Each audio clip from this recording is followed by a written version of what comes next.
आज हम डिस्कस करेंगे एमसीक्यूज जो मैंने आपको पेपर में दिए थे। ठीक है, तो आप लोगों को पता चल जाएगा कहाँ एरर है, और जिन्होंने नहीं किया पेपर वो इन जनरल एमसीक्यूज अटेम्प्ट कर ले। ठीक है, if a pair of linear equation is consistent then the lines will be Tushar parallel, intersecting और कोइंसिडिंग। इंटरसेक्टिंग और कोइंसिडेंट। ये क्वेश्चन सबका सही था, एक स्टूडेंट को छोड़ के, वो भी यहाँ है नहीं। नेक्स्ट क्वेश्चन, ये काफियों का गलत था and I was shocked to see. ये काफियों का गलत कैसे हो सकता है? The sum and product of the zeros of a quadratic polynomial are 3 and -10। Find the quadratic polynomial. मैंने आप लोगों को बता रखा है formula, x² minus alpha plus beta into x plus alpha beta. So sum है 3 और प्रोडक्ट है -10, तो x² -3x -10। This was your answer which was option C. आने आपका ये क्वेश्चन गलत था, your answer was wrong for this question. मतलब आई कैन नेवर थिंक कि ये क्वेश्चन किसी का गलत हो सकता है। एनसीईआरटी का सीधा सीधा question, yours was correct. I think you were the only one whose answer was correct. How can this question be wrong? Anya is not there in the class today. Question number 3. Try this question. इस question में बोला हुआ है the value of K for which this has equal roots. Equal roots का मतलब discriminant equal to 0। तो आप लिखोगे b² -4ac is equal to 0। अब a की वैल्यू आ गई 2, b की वैल्यू आ गई -k, c की वैल्यू आ गई k। तो b² -4ac is k² -4 into 2 into k² -8k 0। अब कईयों ने क्या किया था, इतनी मेहनत की कि k कॉमन लिया, k -8 को 0 लिखा और फिर सिर्फ ये लिख दिया k = 8, ऑप्शन सी, और ये आंसर है गलत। अगर एक इक्वेशन की डिग्री 2 है, इसका मतलब उसके 2 जीरोस आएंगे, तो k की 2 वैल्यूज आनी चाहिए। क्यों? क्योंकि यहाँ k की पार्ट 2 है।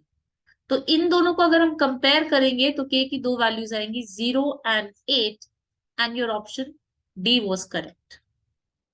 अंडरस्टूड? अब मैं आप लोगों को एक और चीज बताना चाहती हूँ। ये सबको समझ आ गया कि 0 और 8 आंसर क्यों है? एक चीज मैं और बताना चाहती हूँ।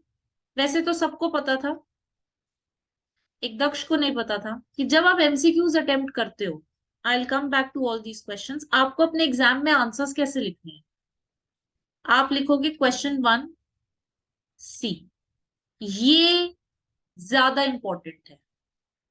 आप अपना आंसर चाहे ना लिखो, बट अगर आपने ABCD नहीं लिखा तो आपके मार्क्स कटेंगे। मैंने इसके 20 क्वेश्चन चेक किए, जिसमें एक क्वेश्चन को छोड़ के बाकी किसी में ऑप्शंस नहीं लिखे थे। जब आपके बोर्ड वाली मैम जब आंसर्स चेक करती है ना, उनके पास आंसर की पता कैसे मिलती है उनको? Question 1C, question 2A, question 3D, उनको ऐसे मिलती है आंसर की, एमसीक्यूज की। अब आप लिख दिया इंटरसेक्टिंग और कोइंसिडेंट, वो इतना मेहनत नहीं करेंगी कि वो जाके क्वेश्चन पेपर में देखें। ये मेहनत मैंने कर ली। Your board ma'am is not going to do all this. Irritate हो जाएंगी। अरे they have lot of question papers to check. Make things easy for them ना। Why are you making things complicated for them? आप लोगों की answer sheet पता कैसे होनी चाहिए? फर्स्ट 20 एमसीक्यूज की, question 1C, question 2B, question 3D। Aanya ने मुझे ऐसे करके दिया था, आधे पेज पे फर्स्ट 20 क्वेश्चंस के ऑप्शंस लिखे हुए थे। That's it, I am done. I have given her full marks. She got 18 out of 20 in all the MCQs. मैंने उसके कोई मार्क्स नहीं काटे। एमसीक्यूज में कोई आधा नंबर नहीं होता, आपको या तो 1 मिलेगा या 0 एमसीक्यूज में। अगर एक 1 मार्कर क्वेश्चन है, मतलब अगर मैंने सिर्फ आपसे ये पूछा होता if a pair of linear equation is consistent then the lines will be, या चलो इसमें तो इतना थ्योरी, ये तो बस थ्योरी वाला क्वेश्चन है, सपोज ये क्वेश्चन है और ये जो मैंने वर्किंग की है ना,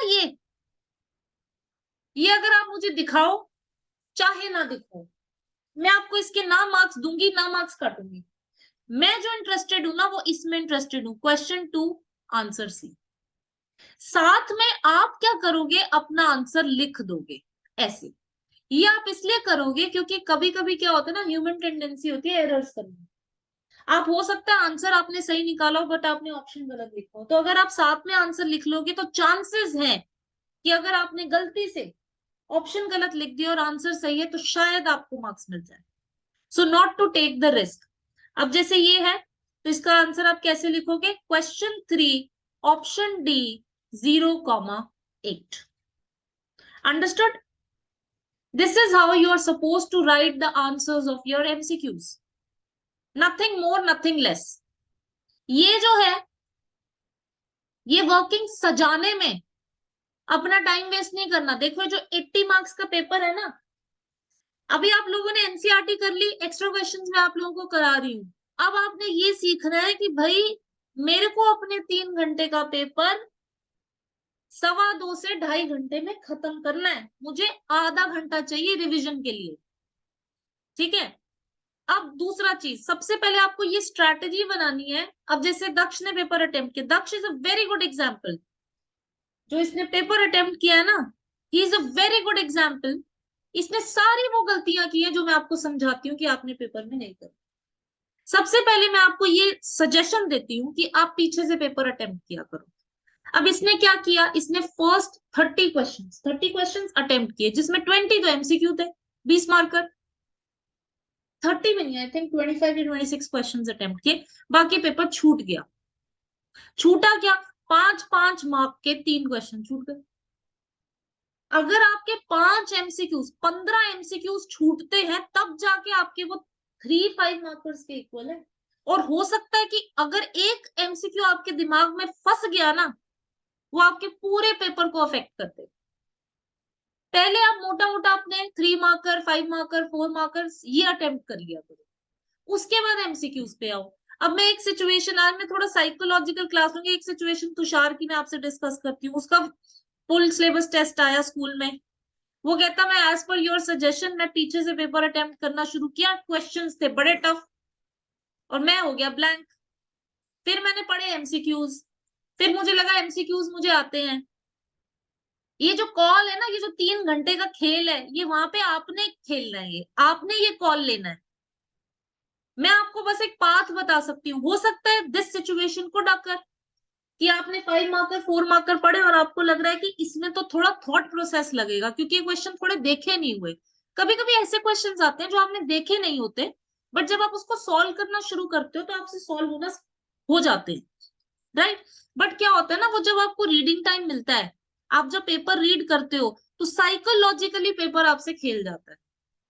अगर तो पेपर को आपने अपने ऊपर हावी होने दिया तो आप लूज कर लोगे, बट आपने पेपर को अपने ऊपर हावी नहीं होने देना। आपने बहुत कामली बिहेव करना है। लास्ट ईयर क्या हुआ था ये मैं आपको बता देती हूँ। जो पेपर आए थे उसमें ऐसे क्वेश्चंस आए थे जो देखे हुए नहीं, और इजी थे क्वेश्चंस, ऐसा नहीं है क्वेश्चंस इजी नहीं थे। तो ओनली थिंग वाज कि MCQs were so lengthy, they knew the concept, everything was clear, ये पता था इसमें ये लगना है इसमें ये लगना है, बट जैसे आप ये समझ लो कि 4 मार्कर एज एमसीक्यूज दे रखे थे, तो आंसर्स तो आ रहे थे बट वो घड़ी टिक टिक टिक टिक टिक दिमाग में घूम रही थी और ये लग रहा था कि कैसे मैनेज करें। ये पूरा जो मैनेजमेंट है ये मैं आपको सिखाऊंगी during these full syllabus test, कि आपको ये पूरा मैनेजमेंट कैसे करना है। आपको अलग अलग सिचुएशन से इंट्रोड्यूस कराऊंगी कि पेपर टफ है तो क्या करना है, पेपर लेंथी है तो क्या करना है। तो अब जो पहला जो फुल सिलेबस टेस्ट मैंने लिया उसका ये कंक्लूजन था, पेपर तो मुश्किल नहीं, पेपर इजी था, पेपर लेंथी भी नहीं था। बट यहाँ पे क्या हो रहा है कि एमसीक्यूज जो मैंने देखा है वो काफी लोगों की प्रॉब्लम है, आप लोगों को आता हुआ भी आप गलत कर देते हो। वो चीज नहीं करनी, कभी कभी आपके आंसर्स आपको जो है ना कंफ्यूज कर देते हैं। फोर्थ एमसीक्यू था the 11th term of the AP is this. 11th term of the AP आपको निकालना है, निकालो आप लोग। इसमें आपका a है -5, d हो जाएगा -5/2 -5, -5/2 + 5, एलसीएम लिया 2, -5 + 10 और आंसर आ गया 5/2। 11th टर्म हो जाएगा a + 10d, तो -5 + 10 × 5/2, 25 -5 and your answer is 20, option B. तो आप आंसर कैसे लिखोगे? Question 4 option B, 20। ये जो वर्किंग मैं आपको बता रही हूँ ना, आप लोग जो मार खा रहे हो ना एमसीक्यूज में, वो इसलिए खा रहे हो कि आधे आधे पेज की वर्किंग कर रहे हो। ये रफ में करना है ये सब। ये कोई नहीं चाहिए मुझे ये answer. I don't want these answer, I don't want to see this workings. I am not going to give you marks for this working. चाहे सही हो चाहे गलत हो, मैं आपको मार्क्स नहीं दूंगी, मैं इसके मार्क्स दूंगी आपको बस। आप इस पे टाइम मत वेस्ट करो अपने। 20 MCQs should be done in 18 minutes. ये आपको प्रैक्टिस करानी है मैंने। जो मर्जी एमसीक्यूज हो, 18 से 20 मिनट्स में खत्म। उससे ज्यादा टाइम नहीं देना एमसीक्यूज को, ठीक है? क्वेश्चन नंबर 5, एसर्शन है ट्राइंगल एबीसी में ए बी 24 है, बीसी 10 है और एसी 26 है। Triangle ABC is right angle triangle. MCQs को ना ट्राई किया करो ओरली सॉल्व करने की। अब बैठ के पाइथागोरस थ्योरम लगा के क्यों टाइम वेस्ट करना है? आपको ये स्क्वायर्स वगैरह तो याद होने चाहिए।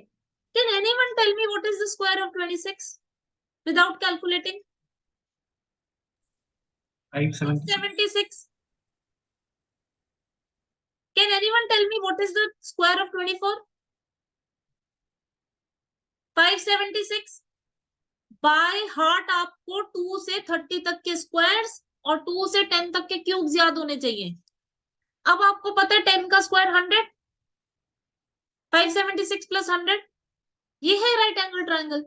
अब इसको आप बैठ के सजा के पाइथागोरस थ्योरम लगा के, फिर भी उसमें भी आप सजाओगे AC is 26, AB is 24, BC is 10, AC square 676, AB square 576, BC square 100। अगर आप चलो याद नहीं है, माना याद नहीं, तो कैसे करना है? 26 का स्क्वायर फटाफट निकाला 676, 24 का स्क्वायर 576, 10 का स्क्वायर तो पता ही 100, सम चेक कर लिया, yes true. Yes it is a right angle triangle. मुझे नहीं चाहिए ये लिखा हुआ। No one is interested. समझ आया? टाइम बचाना है एमसीक्यूज में, क्योंकि ये जो सजावटें हैं ये आपको 3 मार्कर 5 मार्कर्स में करनी है, वहां के लिए टाइम रखो। एमसीक्यूज में नहीं टाइम वेस्ट करना। तो yes it is a right angle triangle, तो ये तो ट्रू है। अब रीजन पे आते हैं। If in two triangles their corresponding angles are equal then the triangles are similar. मतलब ये कह रहे हैं कि अगर दो ट्राइंगल्स में एंगल्स इक्वल हैं तो ट्राइंगल सिमिलर होते हैं। Yes they are similar by A similarity, तो ये भी ट्रू है। एसर्शन रीजनिंग में ऑप्शंस कैसे होते हैं? ऑप्शन ए होता है assertion is true, reason is true and reason is correct explanation of assertion. Option B होता है assertion is true, reason is true and reason is not a correct explanation of assertion। Option C होता है assertion is true and reason is false, और option D होता है assertion is false, reason is true। Mostly यही होता है, but आपको एक बार रीड करना जरूर है। ये नहीं कि बाय डिफॉल्ट आप कहोगे हमें तो याद है एबीसीडी क्या होता है। No, read all the options. उसके बाद ये देखो कि हमें ये पता है दोनों ट्रू है। Is reason the correct explanation of assertion? No, they are not related to each other। ये काफी बच्चों का क्वेश्चन गलत हुआ ये। इसमें B option was the answer। Assertion is true, reason is true, but reason is not the correct explanation of assertion।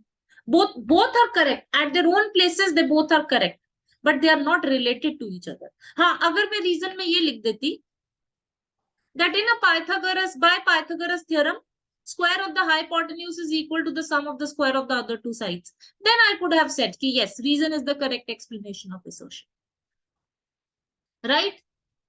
तो ये भी क्वेश्चंस बहुत ढंग से करने हैं। इसके बाद है question number 6।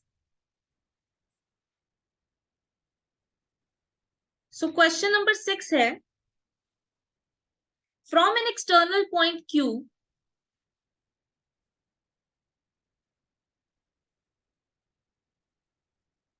from an external point Q, the length of the tangent to a circle is 12 centimeter. Length of tangent to a circle is 12 centimeter. Distance of Q from the center is 13 centimeter. Distance of Q from the center is 13 centimeter. Find the radius. Option A 10, option B 5, option C 12, option D 7। अब कैसे करना है इस question को? अब मैं दिखा रही हूं आपको कैसे अटेम्प्ट करना है और लिखना कितना है। मैं सारा आंसर नहीं लिख रही, मैं आपको ये बता रही हूँ आपने कितना लिखना है। आपने फिगर बनाई, ये पॉइंट क्यू बनाया, टेंजेंट बनाई, ये आपने लिख दिया 12, इसका सेंटर जो है वो हो गया 13, ये हो गया राइट एंगल ट्राइंगल। माइंड में, अब आपको पता है आपने पाइथागोरस थ्योरम लगाना है, माइंड में लगाओ। 13 आपका हाइपोटेन्यूज है, 13 का स्क्वायर 169, 12 का 144, 25, बस 5, ये लो टिक किया, आगे बढ़ो। मैंने कुछ नहीं लिखा, O is this, O Q is this, A O Q is this by Pythagoras theorem, ये है वो है 12 का स्क्वायर, ये सब कुछ नहीं। मैंने तो शुक्र मनाओ ये भी लिख दिया, मैं तो ये भी माइंड में कर लू। 169 माइनस 144, 25, 5 इज द आंसर। चलो आगे बढ़ो। समझ आया? जो इतनी बुक तारिणी ने मुझे दी है ना, इतनी बड़ी बड़ी बुक, सारे एमसीक्यूज की है एक्सप्लेनेशन, नहीं चाहिए, आई डोंट वांट इट। समझ आया? हाँ, आपका स्कूल अभी ये बोलेगा कि हमें वर्किंग देखनी, आपके स्कूल में बोला जाएगा वो, इसीलिए because they want to make sure that you guys are not cheating. That is the reason they are asking you to show the working. But अगर आप सीबीएसई के सैंपल पेपर की आंसर की देखोगे ना, उसमें भी they have not explained the working, they have told you how to write down the answers. ठीक है, क्वेश्चन नंबर 7।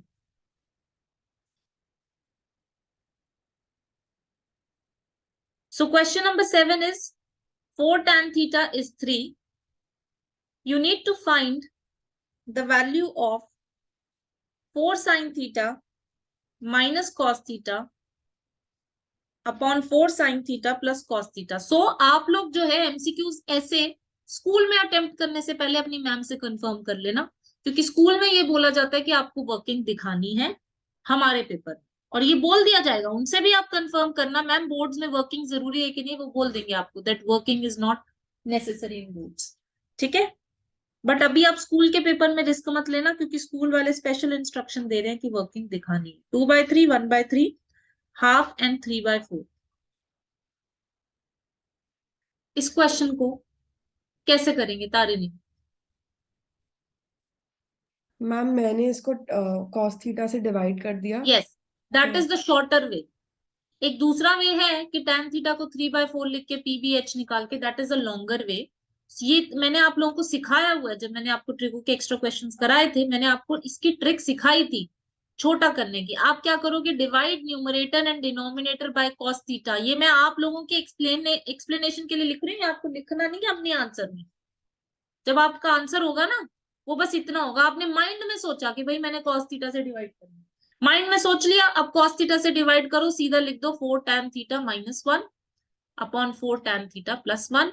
अब tan थीटा की वैल्यू डाल दो 3/4 माइनस 1, 4 tan थीटा की वैल्यू 3/4 प्लस 1, ये कट गया, 3 माइनस 1 2, 3 प्लस 4 2, ये आ गया हाफ, और यहाँ पे आपने टिक किया हाफ। फिर आप लिख दोगे question 7 option C comma half. This is your answer. ठीक है, अब मैं जरा 4-5 MCQs आपको दे रही हूँ, आप खुद अब ट्राई करो। Question number 8,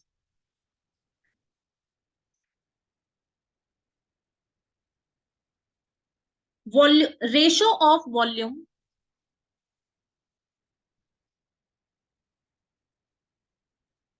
ratio of volumes of two cylinder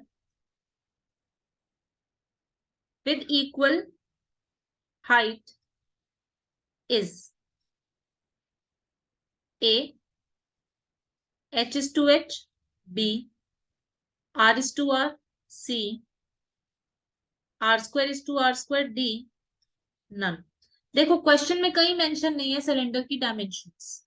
इसका मतलब कैपिटल आर जो है वो एक सिलेंडर का होगा, स्मॉल आर दूसरे सिलेंडर का होगा, और दोनों की हाइट्स तो इक्वल ही है। इसका मतलब ये ऑप्शन तो पहले ही हमने माइंड में रूल आउट कर दिया कि भाई हाइट तो हमें इक्वल ही दी है। अब वॉल्यूम दोनों का डिवाइड कर दो, pi r square h upon pi r square h, ये सब कट गया तो are square upon r square. Question number 8, option number C, r square is two r square. और ज्यादा से ज्यादा पता है क्या, आप रफ में तो कुछ करोगे ना, इतना पार्ट आप रफ में तो करोगे, इतना तो करोगे ना, ये तो है नहीं कि आप पूरे 20 के 20 एमसीक्यूज ओरली दिमाग में कर लोगे, कुछ तो आप रफ में भी लिखोगे।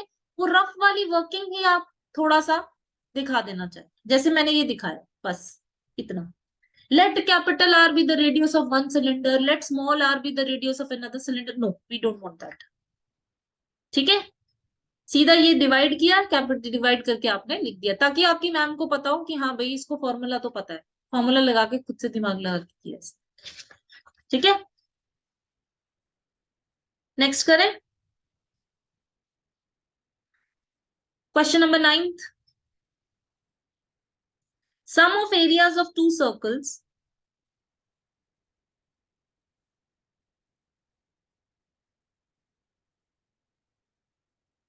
sum of areas of two circles which touch each other externally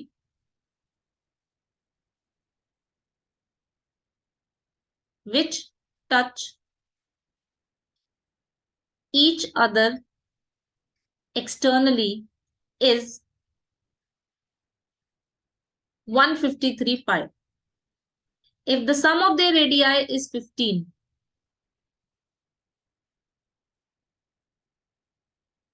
if the sum of their radii is 15, ratio of larger to the smaller radius is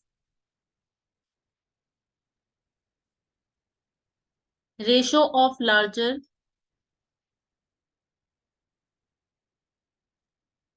to the smaller radius is option A 4:1, option B 2:1, option C 3:1, option D none. देखो इसमें ये बोला गया है कि दो circles हैं जो एक दूसरे को एक्सटर्नली टच कर रहे हैं, तो ऐसे टच कर रहे होंगे। एक की रेडियस में कैपिटल आर ले लेती हूँ, एक की रेडियस में स्मॉल आर ले लेती हूँ, तो ऐसे फिगर बनेगी। ठीक है, अब इन्होंने आर प्लस आर दोनों की रेडियस का सम दे रखा है 15। उसके बाद इन्होंने बोला the sum of their areas is 153 pi, तो pi capital R square plus pi small are square is 153 pi.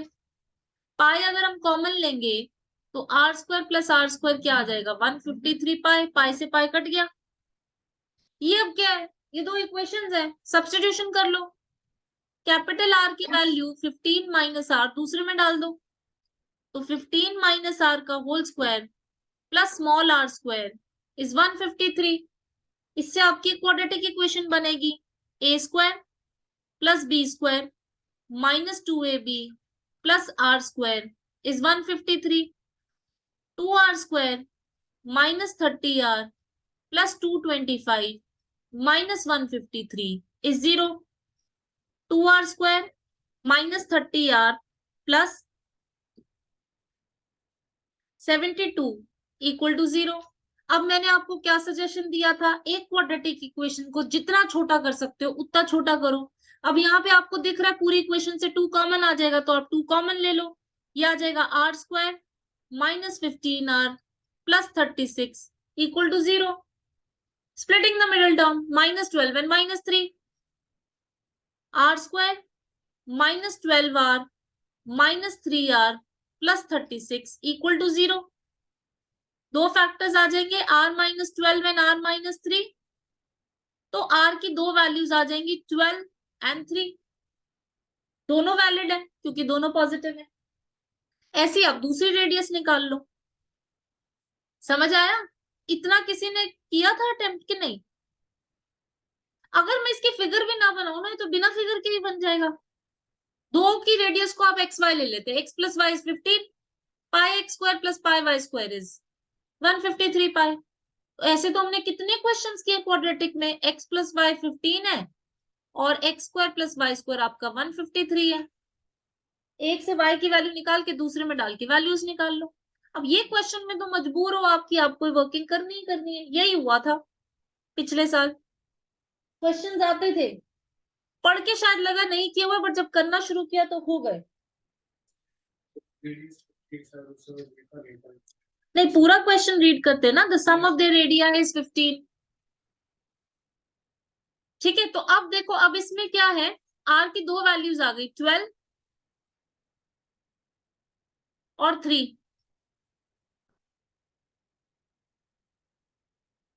Small are की दो वैल्यूज आ गई, 12 और 3। दूसरी जो रेडियस है वो है 15 माइनस आर, तो 15 माइनस 12 करेंगे 3, और 15 माइनस 3 करेंगे तो 12।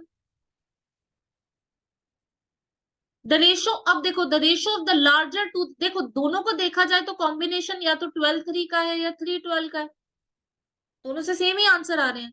The ratio of the larger to the smaller, तो लार्जर क्या है 12, स्मॉलर क्या है 3, 12:3, 4:1। Option A, question number 9, option A. But इस क्वेश्चन में आपको वर्क, जो ये इतना जो मैंने किया तो करना ही करना था, इसके अलावा तो कोई चॉइस नहीं थी, because this you can not solve orally. ठीक है, तो कुछ एमसीक्यूज आपका टाइम खाएंगे, तो इसलिए कह रही हूँ 20 MCQs 20 minutes, that doesn't mean one MCQ 1 minute. could be one MCQ half minute, another MCQ 1.5 minute. Total time should be 20 MCQs 20 minutes. ठीक है, ये क्वेश्चन फिनिश करो, फिर मैं आपको नेक्स्ट क्वेश्चन देती हूँ। A girl calculates the probability of her winning the first prize in a lottery is 0.08. If 6,000 tickets were sold, how many tickets has she bought? Let the number of tickets she bought be. Let the number of tickets she bought be X. तो उसके जीतने की क्या probability होगी? X upon 6,000 is 0.08। X की value क्या हो गई? 6,000 इंटू 0.08, 6,000 इंटू 8/100, 480।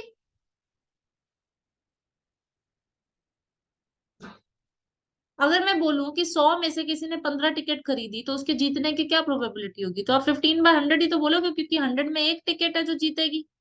तो अगर उसने 15 टिकट खरीदी तो उसकी 15/100 प्रोबेबिलिटी हो जाएगी।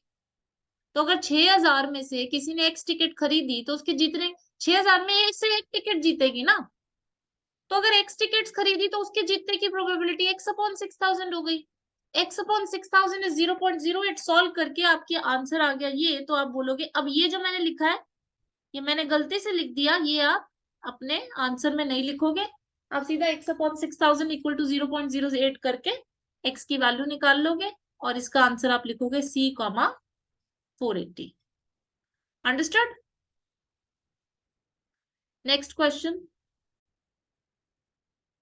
हम ना सैंपल पेपर्स में देख रहे हैं, हम जो लास्ट ईयर जैसे बोर्ड पेपर्स आए उसमें हम देख रहे हैं कि जरूरी नहीं है 10th में 10th का ही पूछा जाए, आपसे 9th 8th का भी पूछा जा सकता है। 12th में लास्ट ईयर ऐसा क्वेश्चन आया था जो 9th का क्वेश्चन था, एक क्यूबिक इक्वेशन को फैक्टराइज करना, जो कईयों को याद ही नहीं था क्योंकि 9th के बाद पढ़ा नहीं।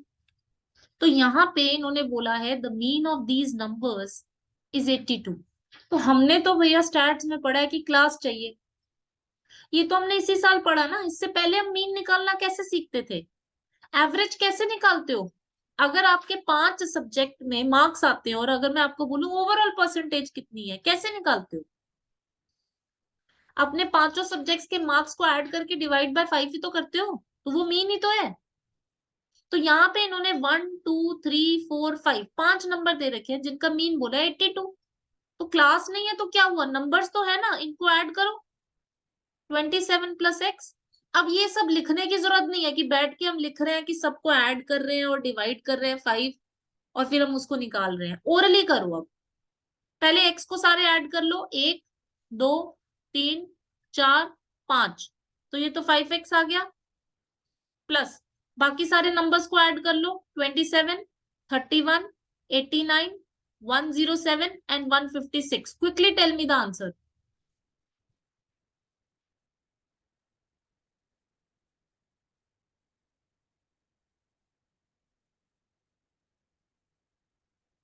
What is the answer?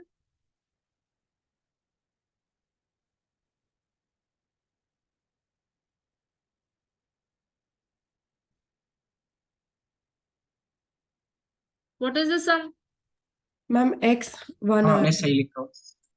410, right. अब मैं बैठ के पहले लिखती 27 plus x plus 31 plus x, नहीं वो नहीं चाहिए। माइंड में पता चल गया करना क्या है, मुझे इनको ऐड करना है, तो ऐड कर दो सबको इकट्ठे। ठीक है, तो 5x प्लस 410 इज 82 इंटू 5, 410। तो 5x आ गया 0, x की वैल्यू तो 0 आई है। 1 कौन बोल रहा था?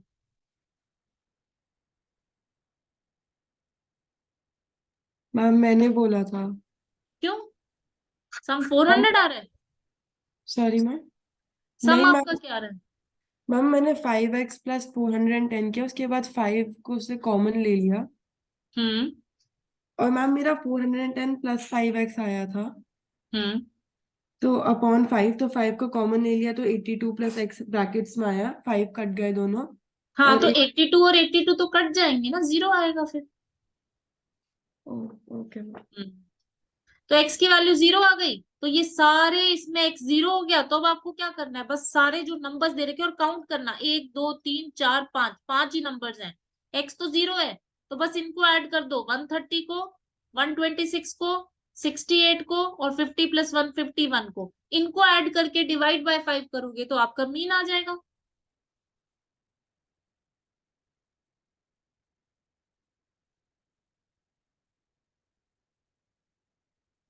Three 5 75। Option A. Question number 11, option A comma 75, this is your answer. समझ आया? तो ऐसे क्वेश्चंस भी आ सकते हैं, जरूरी नहीं है क्लास में ही हो। आपके कॉन्सेप्ट्स क्लियर होने चाहिए। Mean means average. अच्छा, मोड। मोड क्या होता है? The number which is getting repeated maximum number of times is your mode. और मीडियन होता है middle value of the data.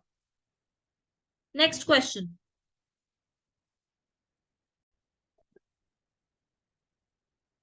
Point PK, 0 divides the line segment joining the point A 2, -2 and B -7, 4 in the ratio 1:2.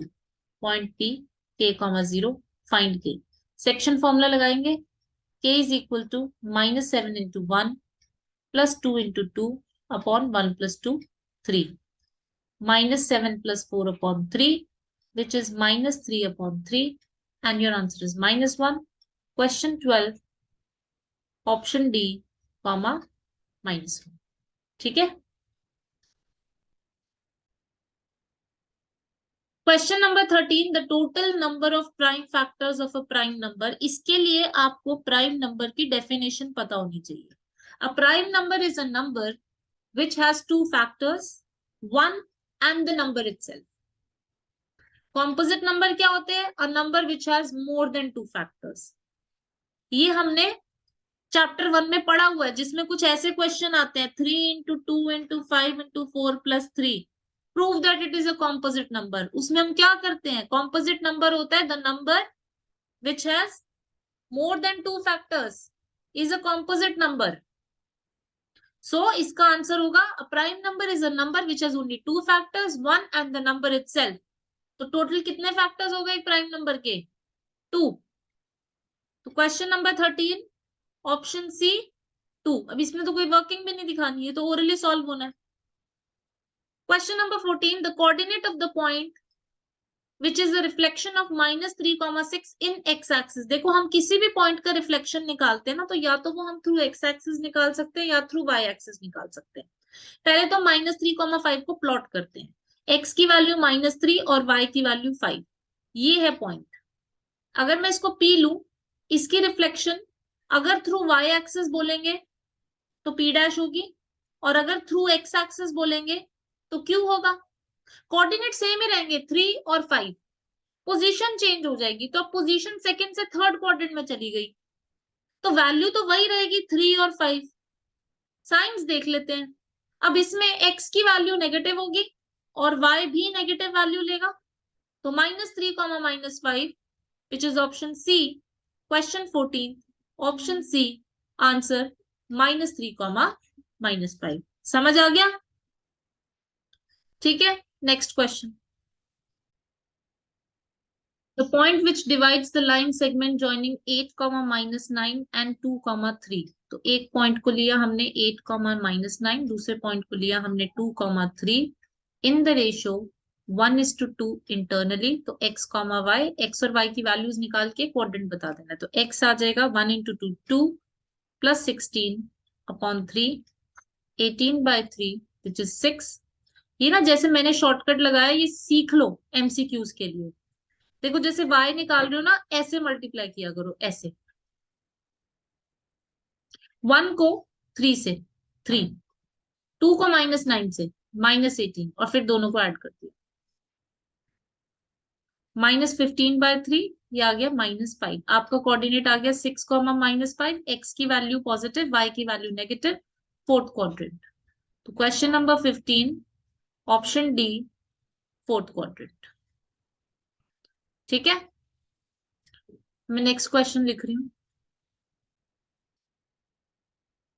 Question number 16 है, at some day the length of the shadow of a tower is equal to its height. तो अगर ये tower में ले लूं, तो at some point of day ये और ये सेम है, x और x, और हमें निकालना है sun's altitude at that time, means we need to find theta. तो हम यूज करेंगे x upon x is tan theta, t upon t is tan theta. तो tan थीटा की वैल्यू आ गई 1 और आपके थीटा की वैल्यू आ गई 45 degree. Question number 16, option A 45 degree. Question 17. The sum of all two-digit positive numbers which are divisible by 3. अब two-digit number start होते हैं 10 से लेके 99 तक। Divisible by 3 होना चाहिए। 10 is not divisible by 3, 11 is not, 12। तो 12 आएगा, next 15 आएगा और last आएगा 99। This forms an AP जिसमें A की वैल्यू आ जाएगी 12, D आ जाएगा 3 और आपका AN है 99। हमें n चाहिए होगा पहले, तो हम ए एन को यूज करके n निकाल लेंगे। तो 99 is equal to a plus n-1 into D. 99 -12 कर देंगे, 87 is equal to n-1 into 3। n-1 की वैल्यू आ गई 87/3, 29। तो n की वैल्यू आ गई आपकी 30। तो आपको S30 निकालना है। मैंने आपको SN के दो फॉर्मूलेस बता रखे हैं यहाँ पे, क्योंकि हमें लास्ट टर्म दे रखी है, तो हम सेकंड वाला फॉर्मूला यूज करेंगे, n/2 a प्लस an। तो ये हो जाएगा 30/2, a की वैल्यू 12 और an की वैल्यू 99। 15 इंटू 111, 111 को 15 से मल्टीप्लाई कर लो, 5661, 1665, option number B. So question number 17, option B, and answer is 1665। ये आ गया था सबका आंसर? ठीक है, अब क्वेश्चन 18 में कराती हूँ।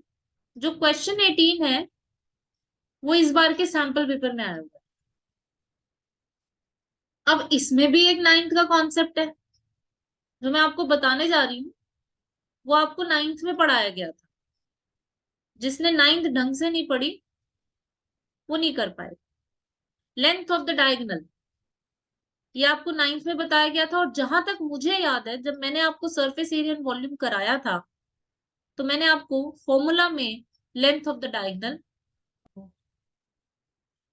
मुझे जहां तक याद है मैंने लेंथ ऑफ द डायगोनल लिखवाया था। अब इन्होंने क्या दिया है पहले, the sum of length height and breadth is 6√3. So according to the question, L plus B plus H is 6√3. उसके बाद इन्होंने बोला है the length of the diagonal is 2√3 centimetre. Diagonal मैंने आपको फॉर्मूला में लिखवाया था, डायगोनल होता है √L² plus B² plus H² जो है 2√3। स्क्वायरिंग बोथ साइड्स करेंगे तो L² plus B² plus H² की वैल्यू आ जाएगी 4 इंटू 3 12। ये हमारे पास दो इक्वेशंस आ गई। हमें फाइंड आउट क्या करना है, surface area of the cuboid. Surface area of the cuboid होता है twice of LB plus BH plus LH, इसको हम A डिनोट कर देते हैं। हमें ये फाइंड आउट करना है। हमारे पास सिर्फ इक्वेशन 1 और 2 है जिसको हम यूज कर सकते हैं। तो हम सबसे पहले क्या करेंगे, इक्वेशन 1 में स्क्वायरिंग बोथ साइड्स कर देंगे। स्क्वायरिंग बोथ साइड्स की तो 6√3 का स्क्वायर 36 इंटू 3 108। अब फिर से 9th का a plus b plus c का whole square, chapter number 2 polynomials exercise 2.5। a plus b plus c का होल स्क्वायर याद होना चाहिए, a² plus b² plus c² plus 2ab plus 2bc plus 2ac plus 2ac plus 2bc, this is equal to 108। इसकी value आपको पता है 12।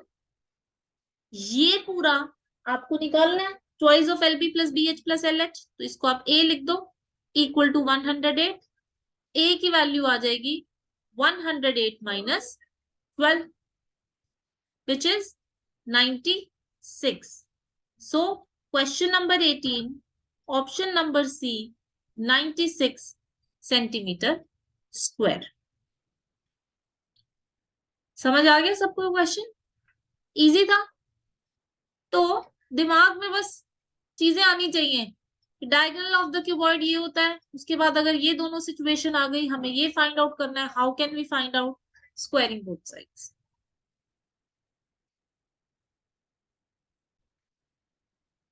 देखो question 19 में बोला है the area of a circle whose area and circumference are numerically equal. तो area होता है πr² और सर्कमफ्रेंस होता है 2πr। ये इक्वल आ गया तो ये कट गया, तो हमारे रेडियस की वैल्यू आ गई 2। अब हमें इस सर्कल का एरिया निकालना है, एरिया होता है πr²। So this is pi into 2 का square 4, so this is 4 pi. This is your answer. Question number 19, option D. अब क्वेश्चन 20 पे आते हैं। x की वैल्यू दे रखी है a cos थीटा, y की वैल्यू दे रखी है b cos थीटा। पहले तो आप ये देखो आपकी वैल्यू निकालनी किसकी है, आपको b² x² की वैल्यू निकालनी है। तो आपको b² x² plus a² y² की वैल्यू निकालनी है। इसको पकड़ो और इसमें x और y की वैल्यू जो गिवन है वो डाल दो। x की जगह आप क्या डालोगे, a cos थीटा का whole square plus a²। y की जगह आप क्या डाल दोगे, b sin थीटा का होल स्क्वायर। तो ये आ जाएगा b² a² cos square theta, ये आ जाएगा a² b² sin square theta. अब दोनों में आपको यहाँ पे a² b² दिख रहा है, तो आप a² b² कॉमन ले लो। a² b² कॉमन लोगे तो अंदर क्या बचेगा, cos square theta plus sin square theta. cos square theta plus sin square theta आपको पता है इसकी वैल्यू 1 होती है, तो a² b² into 1 and your answer is a² b²। ये रहा आपका option. Question number 20 option B a² b²। समझ आया? आपको जो निकालना है बस उसमें x और y की वैल्यू डाल दो ना कुछ तो आएगा ही। साइन कॉस दिख रहा है तो समझ जाना आइडेंटिटी तो कहीं ना कहीं लगेगी, sine square theta plus cos square theta equal to 1।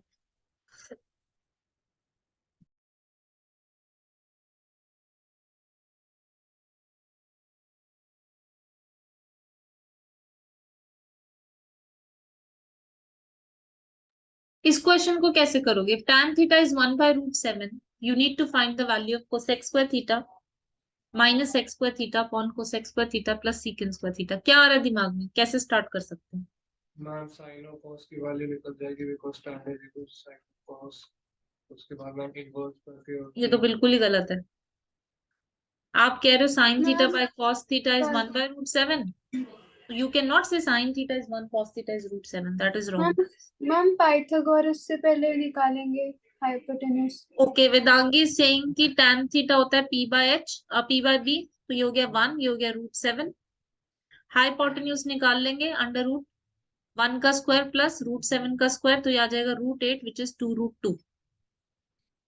इससे अब आप कोसेक थीटा निकाल लोगे h बाय p 2√2/1 और सेक थीटा निकाल लोगे h बाय b 2√2/√7. ये वैल्यूज अब डाल दो स्क्वायर करके, कोसेक स्क्वायर थीटा हो जाएगा 2√2 का स्क्वायर माइनस 2√2/√7 का स्क्वायर अपॉन 2√2 का स्क्वायर प्लस 2√2 अपॉन √7 का स्क्वायर. इसको सिंप्लीफाई करके आंसर निकाल लो. सो इसको सॉल्व करोगे तो आंसर आएगा 3/4. Option D, question number 21, option D is your answer.